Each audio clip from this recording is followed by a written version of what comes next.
I bet you've never even tasted real French cuisine, the celebrity chef mocked, pointing at the dishwasher.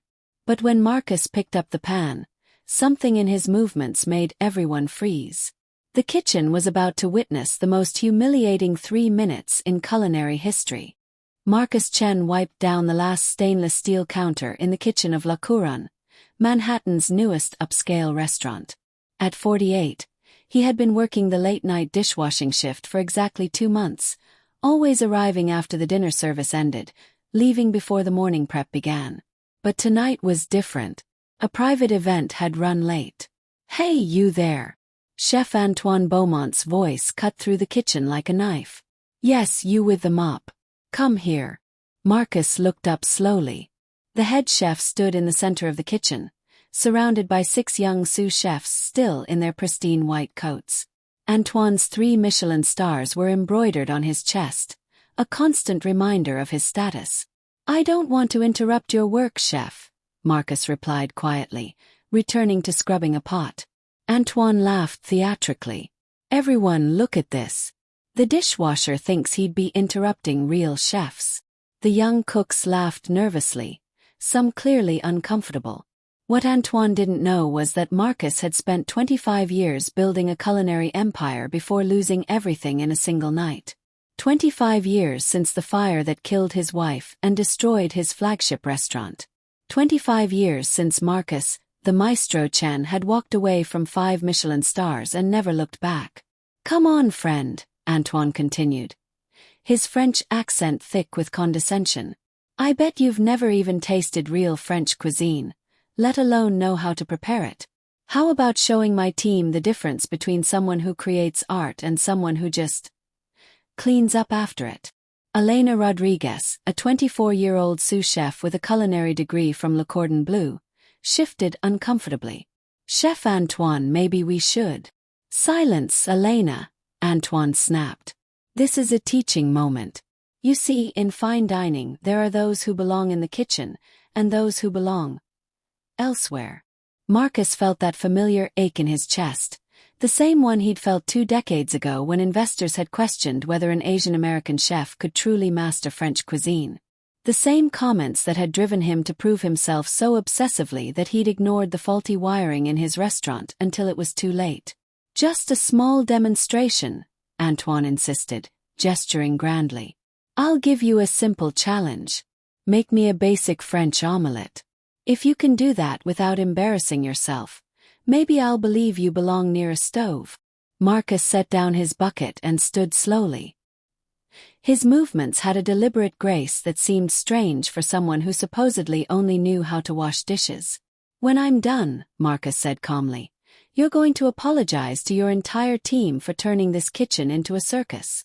Antoine's laugh echoed off the copper pots. "Apologize? You'll be apologizing to the floor when you ruin my eggs." What none of them knew was that Marcus Chen had once been known as the Maestro, holder of 5 Michelin stars across 3 restaurants, trained under Jacques Pepin himself, and considered one of the finest French chefs outside of France. He'd given it all up after the fire took his wife, Sophia, and his dreams in a single night. But some skills are engraved in muscle memory too deep to erase. Elena couldn't stay silent. "Chef Antoine, with respect, this isn't appropriate. He's just trying to do his job." Antoine turned slowly, his eyes narrowing. "Elena, who is the head chef here? You or me?" "You are, chef," she replied firmly. "But this has nothing to do with cooking technique. This is about basic human respect." Several sous chefs exchanged glances. No one had ever challenged Antoine like this before. "Human respect," Antoine scoffed. "I'm teaching you about standards. About why we earn our positions through years of training, not by showing up with a mop." Marcus opened his eyes slowly. There was something about Elena's courage, her refusal to watch injustice silently, that reminded him of Sophia. His wife had had that same fire, that same unwillingness to let bullies win. "Chef Antoine," Marcus said quietly, his voice carrying an authority that made everyone turn. "The young lady is right. This isn't about cooking. It's about you needing to feel superior by putting others down. Antoine's face flushed red. How dare you lecture me about cooking? You probably think a microwave is haute cuisine. Marcus took a step toward the prep station, and something fundamental changed in his posture. His shoulders squared. His hands moved with the confident precision of someone who had spent decades commanding professional kitchens. Actually, Marcus said calmly, I know exactly what haute cuisine is. And I know this kitchen stopped being about that a long time ago. Antoine felt an inexplicable chill. There was something about the way Marcus moved now, the way he occupied the space, that awakened instincts he didn't know he had. Fine, Antoine growled. Make your omelette. Show us what a dishwasher thinks French cooking is. Marcus approached the station. His hands moved with unconscious precision, selecting a pan, checking its weight and balance, adjusting the gas flame with the smallest turn of his wrist. Elena watched, fascinated. She'd studied under renowned chefs for 4 years, and something about Marcus's movements reminded her of the legendary masters she'd only seen in archival videos. The economy of motion. The absolute confidence. Timer starts now, Antoine announced smugly. Marcus cracked 3 eggs into a bowl with one hand, a technique that takes years to perfect. The shells split cleanly, no fragments. He whisked with a fork using a specific circular motion that incorporated just enough air. Antoine's smirk faltered slightly. The butter hit the pan with the exact sizzle that indicated perfect temperature. Marcus swirled it, coating the surface with the practiced motion of someone who'd done this 10,000 times. The eggs followed, and his fork moved in a precise circular pattern, pushing the curds gently while tilting the pan. Interesting technique, one sous chef whispered. That's the classical French method, another murmured. But the precision. 20 seconds later, Marcus rolled the omelette onto a plate with a single fluid motion. It was perfect. Golden exterior, slightly creamy interior, the traditional oval shape without a single brown spot. The kitchen fell completely silent. Antoine stared at the plate. In 15 years as a professional chef, he'd rarely seen an omelette executed with such flawless technique. Beginner's luck, Antoine muttered, but his voice lacked conviction. Would you like me to make béarnaise? Marcus asked softly. Or perhaps a soufflé. I can prepare beef Wellington if you prefer. Or we could go simpler, a proper blanquette de veau. Elena had pulled out her phone and was typing frantically. Marcus Chen. Maestro Chen. Oh my God. Everyone turned to her. You don't know who he is, do you? Elena's voice was almost a whisper. She held up her phone, showing articles, photos, awards. Marcus the Maestro Chen. 5 Michelin stars. Trained under Jacques Pepin. Called the finest French chef of his generation. Retired 25 years ago after his restaurant caught fire and his wife died. The impact of her words hit the room like a thunderclap. Antoine's face went pale.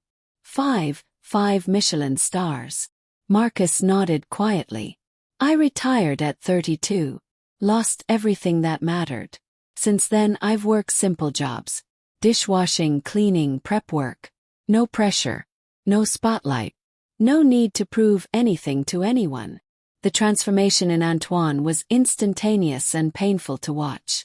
I didn't know. If you had known, would you have treated me with respect?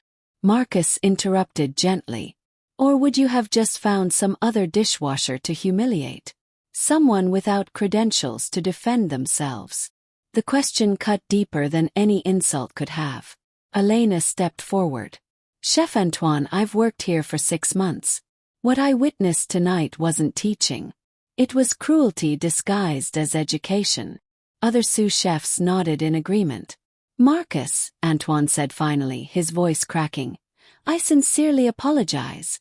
To you, to Elena, to everyone here. I have no excuse. Marcus accepted the apology with grace. Apologies are just the first step.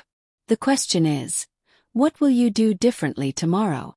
Antoine looked around at his team, seeing them with new eyes. I'll change. I'll be better. Elena asked the question everyone was thinking. Mr. Chen, would you consider teaching? Because I think we could all learn more from someone who understands that greatness requires humility. Marcus smiled, the first genuine smile anyone had seen from him that night. Maybe. But not just cooking techniques. Something more important. That respect isn't earned with stars or titles, but with character. 3 months later, the kitchen had transformed. Marcus Chen was now the restaurant's senior consultant, teaching advanced technique and kitchen philosophy. Antoine had lost several staff members initially, but those who remained learned more in those 3 months than in years prior. The video Elena had recorded went viral in culinary circles, showing a 3-star chef being humbled by a dishwasher. But rather than destroy Antoine, it became his turning point toward genuine leadership. Sensei Marcus, Elena said after class, thank you for teaching me that true mastery doesn't need to announce itself. Marcus smiled, organizing his knives. The best lesson I can give is simple. Never judge someone by their uniform or position. Everyone carries stories that can surprise us. Sometimes justice comes quietly, like a perfectly executed dish that speaks for itself. Marcus proved that true greatness isn't about reclaiming glory. It's about maintaining dignity and character, even when the world has forgotten your name. Then, if this story resonated with you, remember, excellence recognizes excellence, and respect is earned through character, not credentials.